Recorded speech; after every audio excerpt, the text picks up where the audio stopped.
Hi guys, it's a scenery change. I know, not Purple Room. So it can't go in the Purple Room Chronicles. But I have a really juicy tea story time for you, okay? This was my first date ever that I had in high school. And it is my worst date to this day. I'm counting it to this day. It is my worst first date. Okay, so I'm just gonna jump right into it. So when I went into my freshman year, which is when this was, I was a really nervous, really scared freshman. I was like really nervous of all the upperclassmen. I was really scared of like all the new people in my class. Like I didn't know anybody. I had one best friend, but when we'd sit at our lunch table, we would not talk. Like we would sit on our phones, but at the time I didn't have like any socials. We would literally sit there in silence and I would be like scrolling on my weather app. I was just scared to be alone. Which is embarrassing, but it's true. It's very true. So, she was friends with all of like the popular football boys because she was like this boy that was in football had a big crush on her. And I was friends with all of her friends because, you know, I was her best friend at the time. But I like didn't talk to any of them. I just kind of sat there awkwardly like, someone talk to me, please. I'm really awkward. So I would just sit there quietly and awkwardly, which I'm not this way anymore. And I like made a resolution that I wouldn't be like this, but I was really awkward back then. So there was one boy and he would talk to me a lot and his name is Dave. That's not his actual name, but like he would talk to me while no one else would. Like he would be like, oh, hey, Kenna, like, how's your day? What are you doing? All this stuff. And I wouldn't be like as awkward with him. Like I was less shy with him than I was with everyone else, but I was still pretty shy. Lily was like, oh, like, I think he likes you. Like, I think Dave is really into you. And Lily was my best friend. It would be like, oh, I think Dave's kind of into you because like, who do you think you would date out of the group? I was like, oh, I think Dave because, like, he actually talks to me and he's nice and I don't really know anybody else. And she'd be like, yeah, that makes sense. I think I would date this guy. I was like, okay. But, like, I don't really know anybody, so I don't know. I don't know if he likes me or anything like that. So homecoming was coming up and I knew my best friend Lily was going to be asked out by the guy that liked her that was in football. And the guy that liked her was friends with Dave, who had been talking to me sort of like off and on. So Dave gets my number from my best friend and he texts me. I was like home, I guess, like that week because it was still COVID. So there was a girl that I knew that got COVID and so I had to stay home also, even though I wasn't sick or anything. So he got my number from my best friend and this was like a week or something before homecoming. And he texted me, he's like, hey, this is Dave. Like, do you want to go to homecoming with me? I was like, yes, I want to go to homecoming with you. There's a boy asking me to homecoming, yes. And so I texted back quickly. I was like, yes, I'm going to homecoming, like, yes. And Lily, my best friend, was like, hey, you should ask him if you're going as like boyfriend, girlfriend, or like as just the friends. And I was like, I barely know him and all this stuff. And she's like, no, just do it. I was like, okay. So back in freshman year, like, you know, relationships are not really that real. Like, I mean, I know people who have like really successful relationships from that. So I texted him and I asked him, I was like, are we going as like dates or like friends? And he was like, dates. I was like, right.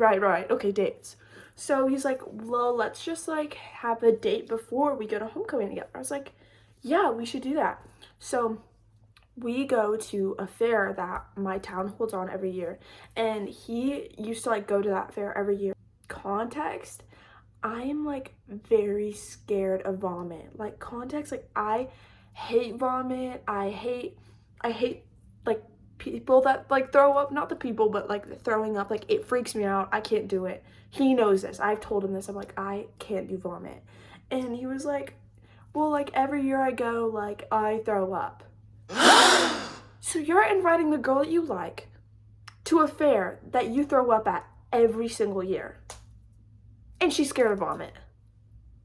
Right? So I'm like, okay, well, can we just like ride a couple rides and then like if you start feeling sick, like we just stop? And he's like, yeah, that's what we'll do. So we go on a double date with me and Dave and then Lily and her date, which was the football guy that had actually asked her to homecoming. And I like show up all cute. Like I think I was in like a sweatshirt. So maybe not cute, but it was cute for me at the time. And we start going on rides and all this stuff, and we're having a lot of fun. And then he's like, oh, like, I'm starting to feel sick. I was like, okay, yeah, like, we can be done, because this will be the first year that you don't puke. And we were like joking about it, talking about it. And then his friends wave us over. They're like, Dave, come ride this ride with us, come on. And he's like, I don't know. So like, are you sure? And he's like, no, like, let's go, come on. And so he pulls me onto the ride with him, and we go and sit next to his friends. We sit down. He was a football player. They had played like a game the night before, just more context. So I sit down next to him, and then the ride starts spinning, and it's like one of those ones that like, I hope you like the sound effects. And I start hearing gagging next to me. Gagging. He's like, and I'm like, I'm going full panic mode. I'm starting to shake. I'm like, oh my gosh, if this guy throws up on me, I'm gonna cry, I'm gonna scream, I'm gonna tear down this whole ride and run out. Like, I'm terrified right now. And he's gagging, and he's still gagging. I'm like, oh my gosh, oh my gosh, oh my gosh. First day I've ever been on. And then I'm like, he's gonna puke on me. It's over. He's gonna puke on me. The ride ends. He gets up so quickly the second he can, runs off, throws up all over on the side of the ride. And I'm standing there like, oh my gosh. I'm sitting there like, eyes shut. I'm like quivering. I'm like, because he just like, he knows I'm scared to throw up, and he still like did that. And I was like, we really could have had a great date, and then you just go and throw up. And then he comes back and he's talking to me about it, which, you just puked and now you're coming over and talking to me. And he's like, yeah, it was just like Gatorade from the game last night. You talking to me? He was like telling me about what he threw up. Right. So after that, I was like, hey, I think I need to go. And he's like, okay, yeah. You were like at school and then homecoming. I was like, yeah. I had to look that man in the face at homecoming and like dance with him and all of this stuff after. I broke up with him a week later for completely separate reasons, by the way. But I broke up with him a week later. Number one, he stank. His breath smelled terrible, and I bet it's because he'd been throwing up. And he was okay, but we just like, I was going through a lot at the time. And also, more tea to this story, and his friend was hitting up my line, like in my DMs, like, which I didn't talk to any of the boys before like dating Dave. So like once I started dating Dave, I sort of like became friends with that friend group. And then one of his friends was in my DMs like, you should leave Dave and you should get with me and all this stuff. And I was like, no, but I'm gonna break up with Dave anyways. So I like high-key broke his heart. He low-key cried. And that was the start of my evil, man-hating, man-eating era. Love you guys. I hope you enjoyed the story time.